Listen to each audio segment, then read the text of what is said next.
Olá, no ar DGABC Entrevista. E hoje nós vamos falar de um assunto extremamente sério, que é a má formação fetal no período de gestação. Quem me acompanha neste bate-papo é o geneticista Roberto Miller. Muito obrigada pela presença em nossos estúdios, pela primeira vez.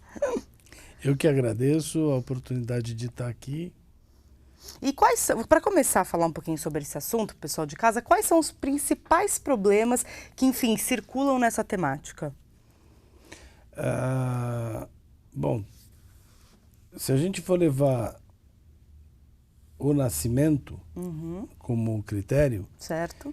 3 a 6% da população tem algum distúrbio detectável no primeiro ano de vida. É óbvio que durante a gestação essa porcentagem é maior e ela só não acontece porque existe um mecanismo de seleção natural que impede que esses bebês acabem chegando a termo. Entendi. Então, a gente pode dizer simplificamente que qualquer um de nós está sujeito a ter um bebê mal formado ou um bebê com alguma síndrome genética. Isso tem a ver com questão do bebê prematuro ou uma coisa não necessariamente conversa com a outra? Não necessariamente conversa com outra. Mas o estilo de vida das pessoas pode interferir bastante nesse tipo de acontecimento. Perfeito.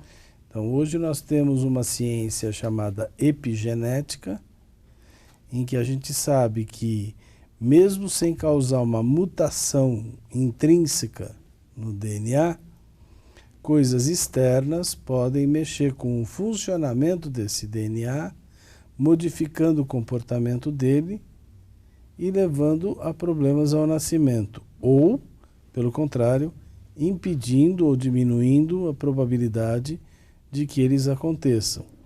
Perfeito. E é possível detectar isso antes ou não? A detecção, não sei se eu entendi o que você perguntou, mas a detecção é muito... a gente pode fazer a detecção durante o período neonatal, o período pré-natal. Certo. Mas aí já aconteceu. Ah, tá. O ideal, então, é você fazer mapear antes, né? O casal, de repente, é importante fazer esse mapeamento da vida. Tem uma série de exames que são feitos, né? Então, o que se fala de mapeamento genético não existe. Eu não posso pegar uma pessoa que chega no meu consultório, por exemplo, traçar um mapa genético dessa pessoa e dizer aqui que essa pessoa está propensa. Um ou outro exame eu até posso fazer, mas de repente não é interessante para a vida afetiva daquela pessoa e mesmo assim ainda resta um monte de outras doenças que eu não tenho condição de fazer isso. O que eu posso fazer? Eu posso extrair o conhecimento que vem dos laboratórios de pesquisa e melhorar a qualidade e o estilo de vida dessa pessoa e, eventualmente, suplementar uma ou outra substância que possa estar fazendo falta para aquela pessoa. Por exemplo, isto é uma experiência própria, então eu nem sei se existe escrito na literatura, eu ainda não tive um tempo de fazer uma revisão, mas parece que nós estamos vivendo uma verdadeira pandemia de baixa de vitamina D. As pessoas não saem mais ao sol. É verdade. Todo mundo com essa... Primeiro com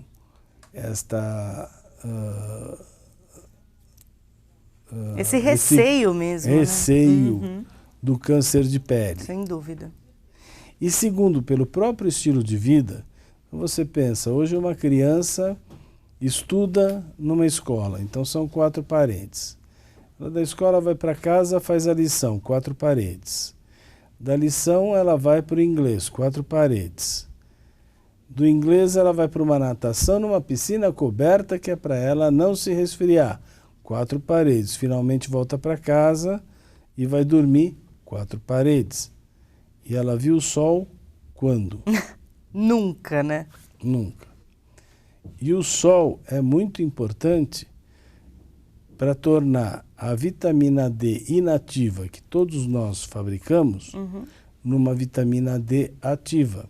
Ah, perfeitamente. E o resultado disso é que quando a gente vai investigar a vitamina D como uma das causas de abortamentos de repetição, de doenças autoimunes e outros problemas, nós encontramos a grande maioria das pacientes e provavelmente a grande maioria dos pacientes também com baixa de vitamina D.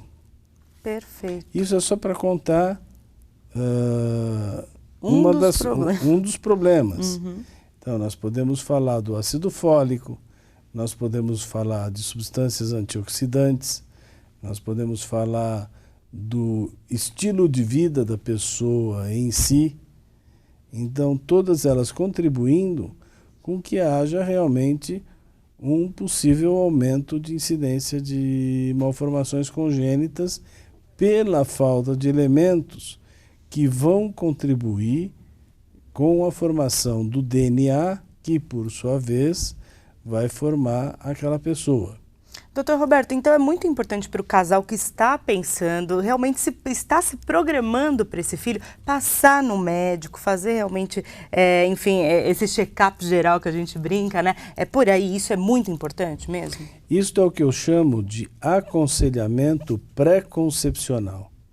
Então, o casal que pretende engravidar ou o casal que pretende casar, eles devem passar pelo médico para se informar do que eles podem fazer para ter a maior probabilidade possível de ter um bebê são, um bebê saudável em casa.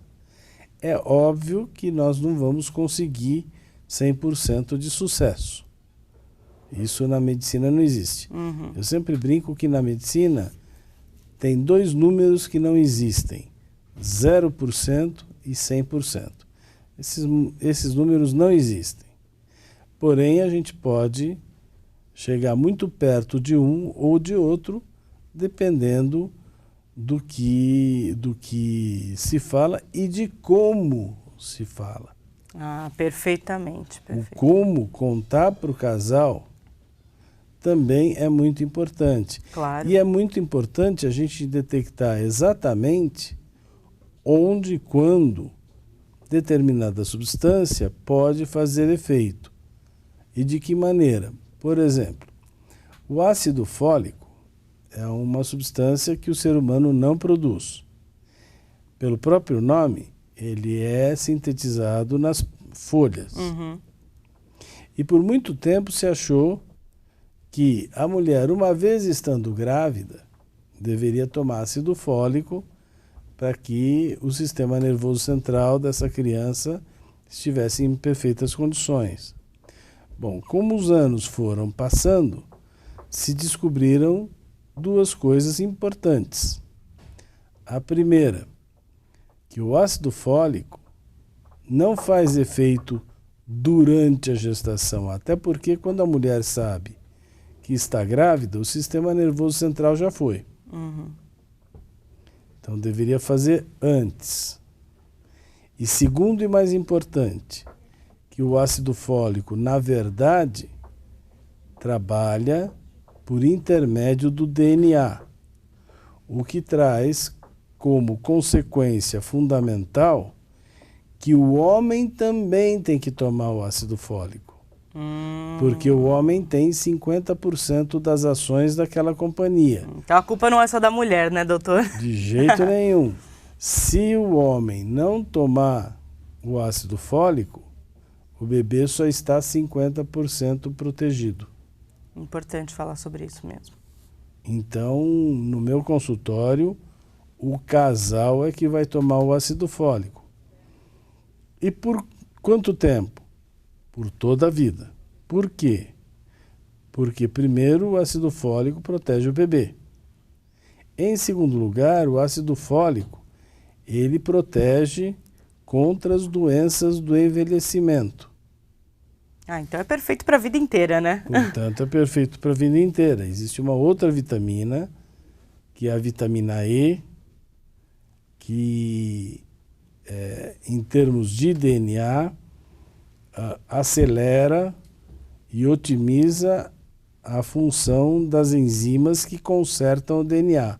O DNA está se quebrando toda hora. E ele tem um mecanismo de reparo.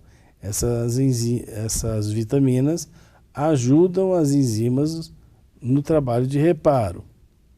Ora, está provado também que a vitamina E impede a apresentação ou desacelera a evolução da degeneração macular da terceira idade, que é uma doença oftalmológica que está em segundo, se não ganhou já o primeiro lugar, em déficit visual da terceira idade. Nossa, quantos problemas abordados, né, doutor? Então, se a pessoa estiver tomando a vitamina E, ela pode se prevenir contra um déficit visual que depois vai trazer muitos problemas para ela.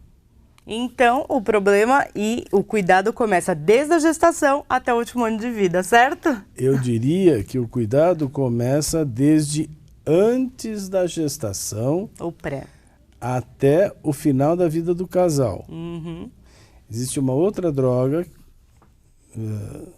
vamos dizer substância, que é mais politicamente correto. Existe uma outra substância que está sendo dada agora, que é o tal do ômega 3, sim, e está sendo preconizado para dar no terceiro trimestre da gestação, uma vez que é a época que começa a mielinização do cérebro da criança, e isto garantiria uma cognição melhor da criança e uma visão melhor da criança. Bom, o ácido fólico já teve esse período em que a criança devia estar mergulhada no ácido fólico para as coisas darem certo. Descobriu-se que não, que a coisa se dava via DNA e era assim que funcionava.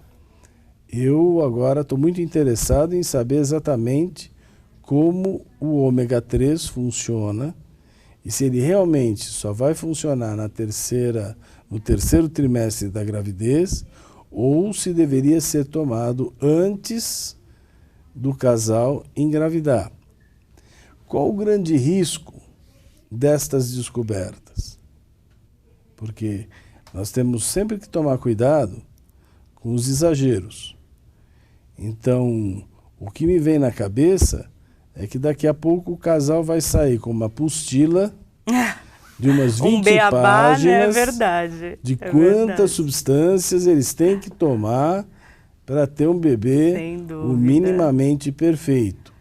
É então, verdade, a gente tem que tomar cuidado para não cair nem no céu e nem na terra. Tem que relaxar um pouquinho, né? Tem que relaxar um pouquinho. Doutor, muito obrigada por esse bate-papo. Nosso tempo, infelizmente, é muito curto, mas sem dúvida despertou o interesse de muitas pessoas. Se você quiser saber um pouquinho mais, contate o doutor ou vá no seu clínico geral, no seu médico de confiança, que é muito importante. Muito obrigada. Eu que agradeço a oportunidade e eu estou à disposição para outros convites. Sem dúvida. E o DG ABC Entrevista fica por aqui. Para você, um excelente dia. Até a próxima.